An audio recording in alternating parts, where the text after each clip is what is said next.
हाँ तो नमस्कार दोस्तों। तो आज हम पढ़ने वाले हैं इमर्जिंग मोड्स ऑफ बिजनेस।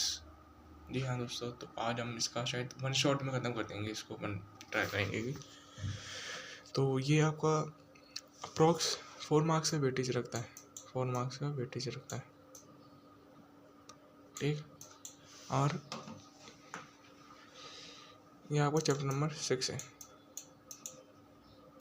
अब स्टार्ट करते हैं। ई बिजनेस क्या होता है? ई बिजनेस यानी इलेक्ट्रॉनिक बिजनेस, मतलब कि आप कंप्यूटर से बैठे बैठे या फिर लैपटॉप से बैठे बैठे आप कुछ भी सेल कर सकते हैं चाहे वो कीबोर्ड हो, माउस हो, मोबाइल हो, anything that you have. So E commerce refers to a company selling online interaction with its customer and suppliers. E commerce होता है refers to the company online से सेलिंग, एक minute, okay. E commerce refers to the company online selling with its customer and suppliers, मतलब कि खुद के जो उसके जो कस्टमर्स हैं ना और जो सप्लायर्स है उसको ई कॉमर्स कहते हैं। और ई बिजनेस क्या होता है मैं बता देता हूँ, शायद इसमें दे रखा होगा, अगर नहीं दे रखा तो ई बिजनेस में अपने दो आते हैं। एक तो आता है ई कॉमर्स, ठीक, और एक आता है ई बिजनेस। तो ई बिजनेस क्या होता है?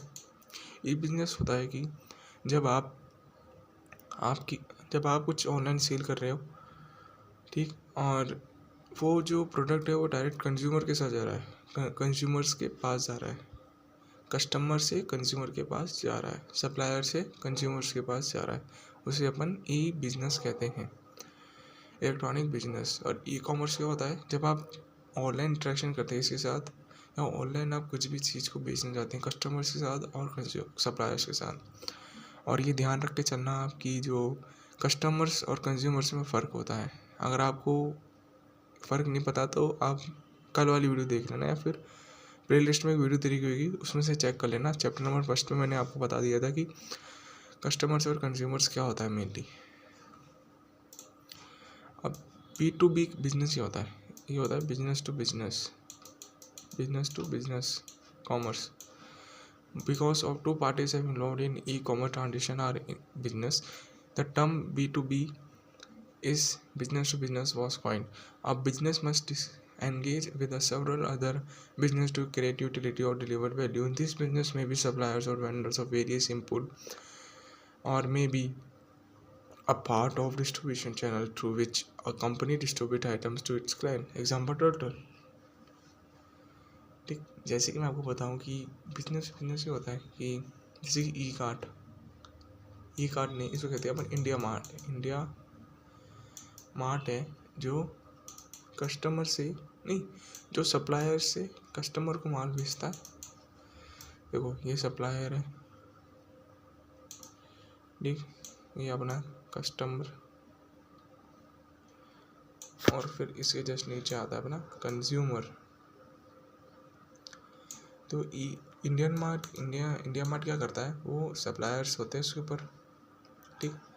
अब वो सप्लायर्स से सीधा कस्टमर को बेचता है, ठीक। कस्टमर से सीधा फिर वो कस्टमर किसको बेचता है? कस्टमर बेचता है कंज्यूमर को। तो ये प्रोसेस चलता है, ये इंपॉर्टेंट है, एक बार याद कर लेना। अब ये क्वेश्चन में पूछ सकता है। टोटल भी वही एग्जाम्पल है इसका। चलो अब नेक्स्ट वाला देखते हैं।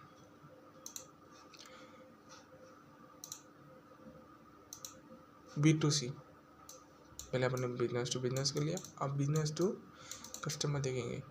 Business to customer, business to customer extraction. B2C interaction involve business owners on one hand and their customer on the other. It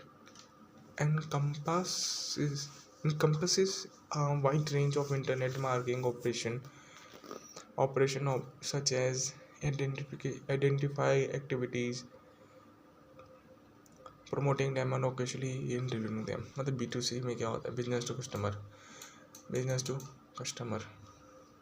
example में क्या आएगा? इंडिया मार्ट, अमेज़ॉन, ठीक, और हमारे यहाँ पे वो भी चलता है हमारे राजस्थान में,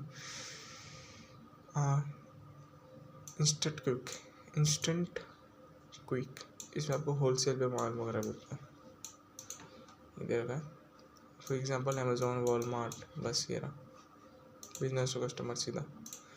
अब इंट्रा भी क्या होता है? This participate in electronic transition are from the same company today business are enable engage in a flexible manufacturing in the great part of due to the use of intra big commerce the use of computer allow the widely marketing department to communicate with the production department on continuous basis, allowing them to the creating the personal products according to the needs of the unique customer। ठीक है, अब मैं आपको interview का एक example बताता हूँ। Interview का एक एग्जांपल मान लो टाटा के 2 ग्रुप्स हैं। ऐसे ग्रुप तो बहुत सारे उसके 500 प्लस ग्रुप्स है, जहाँ तक मैंने पढ़ा है ना, 500 फिर 400 के आसपास उसके ग्रुप्स हैं टाटा के। अब मैं आपको बताता हूँ कि जो ये ग्रुप है ना, तो टाटा मान लो कि टाटा एक कार भी सेल करता है और टाटा के पास एक स्टील भी है, स्टील प्लांट, स्टील ग्रुप, ठीक है ना। तो टाटा क्या करता है कि ये जो इसकी जो स्टील है ना वो कार में यूज़ करता है। जब भी तो टाटा की कार की थोड़ी सस्ती आती है और मजबूत कितनी होती है, क्योंकि ये इंट्रा भी चल रहा है यहाँ पे, मतलब कि यहाँ पे एक ही रिसोर्सेज है जो यूज़ हो रहा है अभी विद इन द कंपनी, तो यही है इंट्रा भी।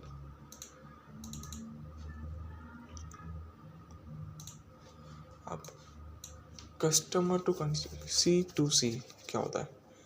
The customer is a source of business and the consumers are the ultimate destination. The form of business is the best consumer से consumer, sorry my bad, with items which has no recognisation marketing. जैसे कि मैं बता दूँ कि है और जैसे कि है ओलेक्स, ठीक है, और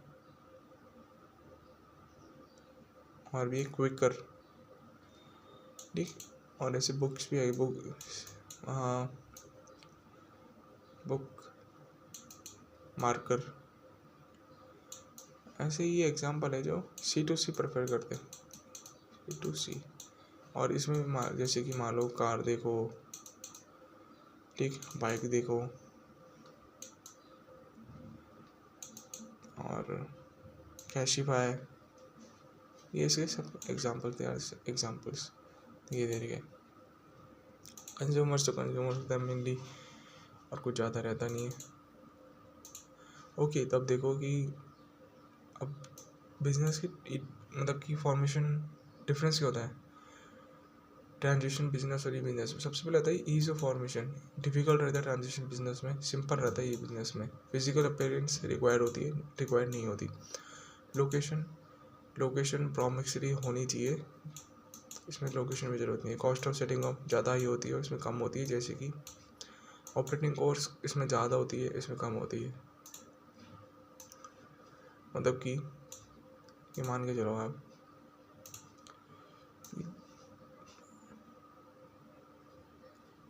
कि ये है एक बिजनेस, ठीक, और ये है अपना ट्रांजिशन बिजनेस। तो ये मान लो कि मैंने इसको सेटअप करा, ये अपना ई कॉमर्स, ये मान लो ई बिजनेस और ये ट्रांजिशन बिजनेस। तो मान के चलो कि मानो कि मुझे ई बिजनेस खोलना है, तो इसका ईज ऑफ फॉर्मेशन सिंपल रहेगा ना, मुझे बस GST नंबर वगैरह चाहिए रहेगा। ट्रांजिशन बिजनेस में मुझे पहले लैंड देखना पड़ेगा, एरिया देखना पड़ेगा, उसका कॉस्ट रेंट वगैरह सब देखना पड़ेगा, ठीक। ईज ऑफ फॉर्मेशन इसमें आसान होता है, इसमें डिफिकल्ट रहता है।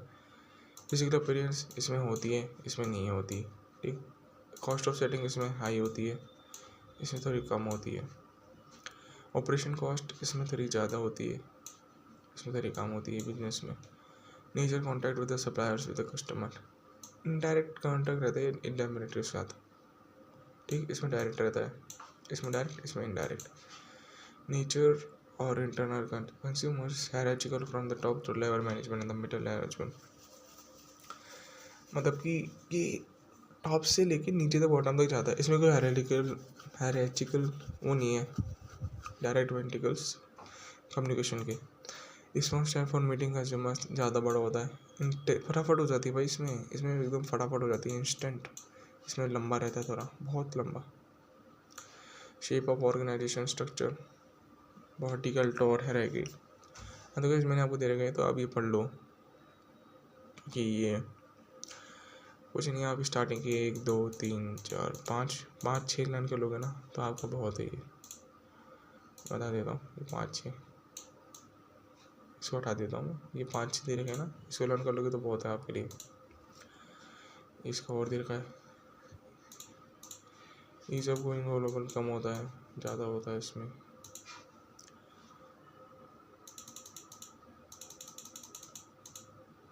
अब बेनिफिट्स क्या होते हैं ये बिजनेस के? सबसे पहले बेनिफिट होता है कि ईजी टू सेटअप, मतलब ये सबसे आसान होता है सेटअप करना, ठीक। और इसमें नेसेसरी सॉफ्टवेयर डिसाइब और इंटरनेट वगैरह चाहिए रहता है। Cheaper than traditional business, cost वगैरह कम हो जाती। जोग्राफिकल बाउंड्रीज नहीं होती कोई भी, आप कहीं भी बेच सकते हो। आप मान लो कि मैं राजस्थान में हूँ और मेरा ऑर्डर आया हिमाचल से, मेरा ऑर्डर आया आसाम से, तो मैं वहाँ पे भी बेच सकता हूँ। फ्लेक्सिबिलिटी, मतलब कि 24 घंटा ऑन रहता है ये। और ट्रांजेक्शन में तो वैसे ही कम होता है। स्पीड ऑफ और एफिशिएंसी, स्पीड मतलब कि मानो कि इसमें कम रहती है। इसमें भी मतलब कि ऐसे नहीं रहता ना कि B2C नहीं होता एक्चुअली, क्योंकि इसमें आपको प्रोसेस लगता है, जैसे कि 5 days 10 days और according to their distance and place. अब movement towards the paperless society, हाँ क्योंकि कम करता है ये as compare to transaction. Limitation क्या होती है अब? लैक ऑफ पर्सनल टच, मतलब कि आप B2C नहीं कर सकते, तभी आप टच नहीं कर सकते। जैसे कि आपको मैं चैप्टर पढ़ाऊँगा इंटरनेट ट्रेड, उसमें क्या होएगा, उसमें आपको पता लगेगा कि कैसे टाइप्स ऑफ बिजनेस होते हैं। ट्रांजेक्शन में क्या होता है मेनली कि आप किसी को टच नहीं कर सकते, आप मतलब टच कर सकते हो, आप फील द प्रोडक्ट कर सकते हो। बस कि ये ट्रांजेक्शन बिजनेस है वो contact with the cell person, मतलब इसके पास कॉन्टैक्ट ज़्यादा होते हैं, इसके पास कॉन्टैक्ट कम होते हैं। डिलीवरी टाइम, मतलब इसमें डिलीवरी टाइम क्या है ना, मतलब कि थोड़ा टाइम लगता है इसमें। However this imagine okay, limited time में भी कर सकते हैं, मतलब कि आप पहले से कम कर दिया। आप जैसे कि मान लो स्विगी आ गया, इंस्टामार्ट आ गया, ये फटाफट से यू क्विकली डिलीवर करते हैं, पता ही नहीं चलता। अब सिक्योरिटी इश्यूज क्या होते हैं? Capital converting online business additionally hackers have the easier to obtain, okay. इसमें सिक्योरिटी इश्यूज रहते हैं, कैसे कि मान लो कि हैक वगैरह कर लिया किसने, तो भाई हैक कर लिया तो ट्रांजेक्शन जो बिजनेस रहेगा वो तो उसके पास गया ना, हाँ या ना, उसके जितना भी जो उसने कमाया है वो सारा उधर चल गया। Technological capabilities and competency of e-business participants are required, जैसे कि e-business necessarily are high level of computer literacy among them parties solve the application can also blame this so called digital divide। Digital कुछ ही नहीं है इसमें, ये आपको पढ़ने की जरूरत नहीं है, फालतू दे रखा है।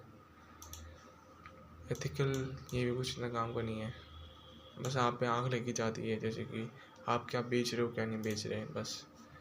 ओके गाइस, तो थैंक्स फॉर वॉचिंग यार, और लाइक एंड सब्सक्राइब का करके जाना आप। और अगर आपको कोई से भी चैप्टर वगैरह चाहिए तो मुझे बता दिएगा। Thanks for watching guys.